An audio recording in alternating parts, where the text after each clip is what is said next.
Halo, Assalamualaikum warahmatullahi wabarakatuh. Perkenalkan, nama ibu ini Ibu Oktri. Ibu di sini sebagai mahasiswa PPL dari Uniski.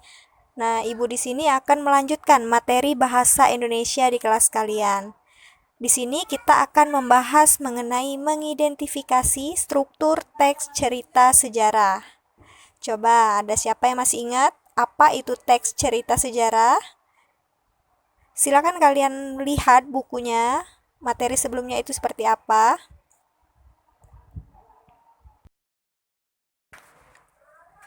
Oke, kita lanjut. Apa itu teks cerita sejarah? Nah, teks cerita sejarah adalah cerita yang menjelaskan suatu asal-usul yang berhubungan dengan sejarah atau masa lampau. Contohnya seperti novel Pangeran Diponegoro, novel Rumah Kaca, dan sebagainya. Nah, kenapa di sini contohnya seperti novel?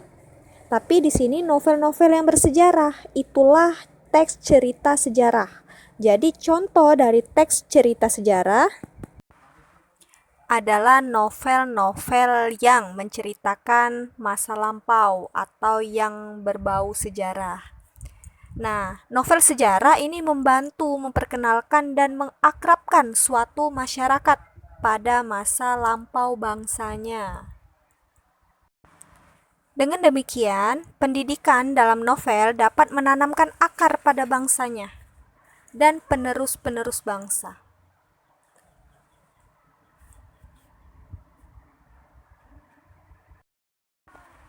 Oke, kita lanjut. Sekarang struktur novel sejarah. Nah, novel sejarah ini sama seperti novel-novel lainnya dalam genre teks cerita ulang. Nah, yang sama di antaranya ada orientasi, pengungkapan peristiwa, terus ada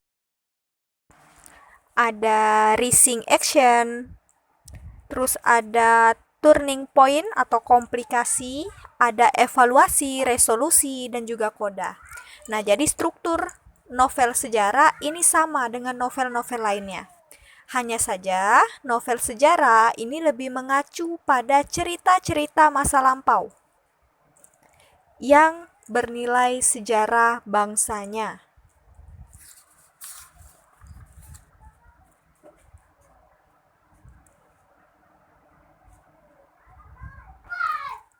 Oke, kita lanjut sekarang perbedaan novel sejarah dengan teks sejarah.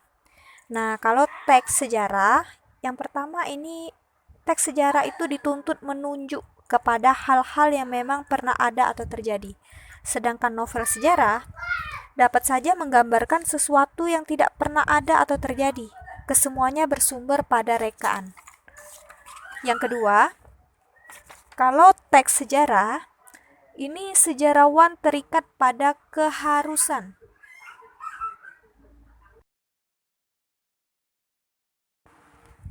Sejarawan terikat pada keharusan, yaitu bagaimana suatu sebenarnya terjadi di masa lampau, artinya tidak dapat ditambahkan. Nah, sedangkan novel sejarah, novelis sepenuhnya bebas untuk menciptakan dengan imajinasinya mengenai apa, kapan, siapa, dan di mana. Nah, yang selanjutnya mengenai teks sejarah. Kalau teks sejarah, sejarawan sangat terikat pada fakta mengenai apa, siapa, kapan, dan di mana. Nah, kalau novel, dia bebas mau menciptakan imajinasinya mengenai apa, kapan, siapa, dan di mana. Bentuknya tidak terikat pada fakta sejarah. Oke, Ibu rasa kalian sudah cukup paham dan jelas ya mengenai perbedaan teks sejarah dan juga novel sejarah. Kita lanjut ke materi selanjutnya. Nah, sekarang contoh teks sejarah dan novel. Ibu jelaskan tadi, novel sejarah ini contohnya seperti novel Pangeran Diponegoro, novel Rumah Kaca, dan sebagainya. Sedangkan contoh dari teks sejarah itu contoh yang berdasarkan fakta. Itu sepertinya sejarah internet, sejarah Instagram, sejarah Candi Borobudur, dan sebagainya. Ya, itu tadi penjelasan dari Ibu. Jika ada yang belum paham atau mau ditanyakan, silakan kalian WA ke nomor Ibu. Nah, setelah itu kalian kerjakan kuis. Kuisnya adalah temukanlah bukti perbandingan antara teks sejarah dengan kutipan novel sejarah Rumah Kaca, karya Pramodia Ananta Toyer. Nah, nanti cerita kedua tersebut akan Ibu kirim lewat WA. Oke, cukup sekian pembelajaran kita pada hari ini. Ibu akhiri, wassalamualaikum warahmatullahi wabarakatuh.